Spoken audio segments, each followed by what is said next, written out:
ফেনীর উত্তরাঞ্চলে মুহুরী, কহুয়া ও সেলোনিয়া নদীর ৮ স্থানে ভেঙেছে বাঁধ।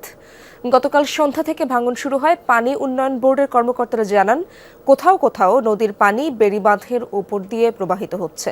ফুলগাজী ও পরশুরাম উপজেলায় ১৫ গ্রাম প্লাবিত হয়েছে, তবে স্থানীয়দের দাবি আরও বেশ কিছু স্থানে বাঁধ ভেঙেছে। দুই উপজেলার বাসিন্দারা চরম অবর্ণনীয় দুর্ভোগের মধ্যে রাত কাটিয়েছেন।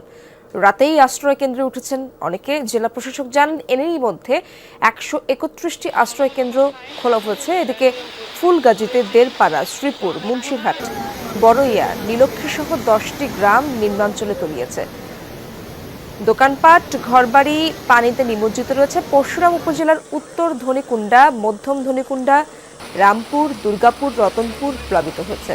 পরশুরামের বল্লামুখায় ভারত অংশে বাঁধ ভেঙে বাংলাদেশ অংশে পানি ঢুকছে। গত ২ দিনের টানা বর্ষণে ফেনী শহরের বিভিন্ন এলাকায় জলাবদ্ধতা সৃষ্টি হয়েছে। এসব এলাকা থেকে এখন পানি নামতে শুরু করলেও বসবাসের উপযোগী হয়নি ঘরবাড়ি।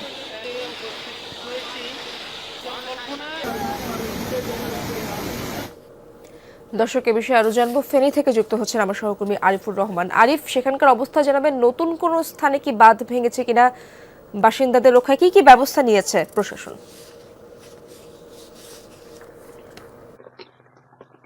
ইশরাত, আমি আছি এই মুহূর্তে ফেনী শহরের আতিকুল আলম সড়কে। গত ২ দিনের টানা যে বর্ষণ, সেই বর্ষণে ফেনী শহরের বিভিন্ন স্থানে জলাবদ্ধতা তৈরি হয়েছে।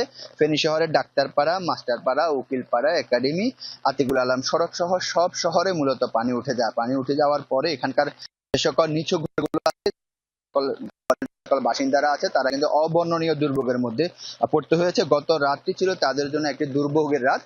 এর বাইরে হচ্ছে যে ফেনীর ফুলগাজী এবং পরশুরাম উপজেলাও একই অবস্থা। সেখানে সর্বশেষ আমরা খবরে যেটি জেনেছি যে ৮টি স্থানে বাঁধ ভেঙেছে। তবে যারা স্থানীয় বাসিন্দা তারা যেটি বলেছে, আরো বেশ কয়েকটি স্থানে ভেঙেছে।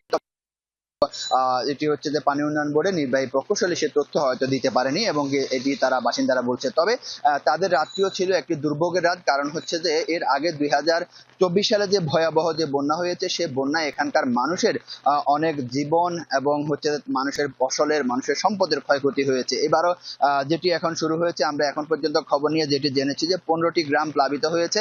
এখনো ক্ষিপ্র গতিতে পানি ঢুকছে। পানি উন্নয়ন বোর্ডের নির্বাহী প্রকৌশলী আক্তার হোসেন যেটি জানিয়েছেন, এখনো মুহুরী নদী, কহুয়া, সিলোনিয়ায় ৩টি নদীর পানি এখনো বিপদসীমার ১০০ সেন্টিমিটার উপর দিয়ে প্রবাহিত হচ্ছে। এখনো লোকালয়ে পানি ঢুকছে। এভাবে যদি ঢুকতে থাকে তাহলে হয়তো আরো নতুন নতুন কিন্তু গ্রাম প্লাবিত হবে। তবে ফেনী শহরের যে জলাবদ্ধতা, সেই জলাবদ্ধতার পিছনে যে কারণ, সেই কারণটি হচ্ছে যে এখানকার দমদমা, খাজা আহমদ লেক এবং হচ্ছে যে পাগলিছড়া যে খালটি রয়েছে, এই খালগুলো মূলত সংস্কার না করা এবং কি দখল হয়ে যাওয়ার কারণে মূলত হচ্ছে যে এখানকার দুর্ভোগ।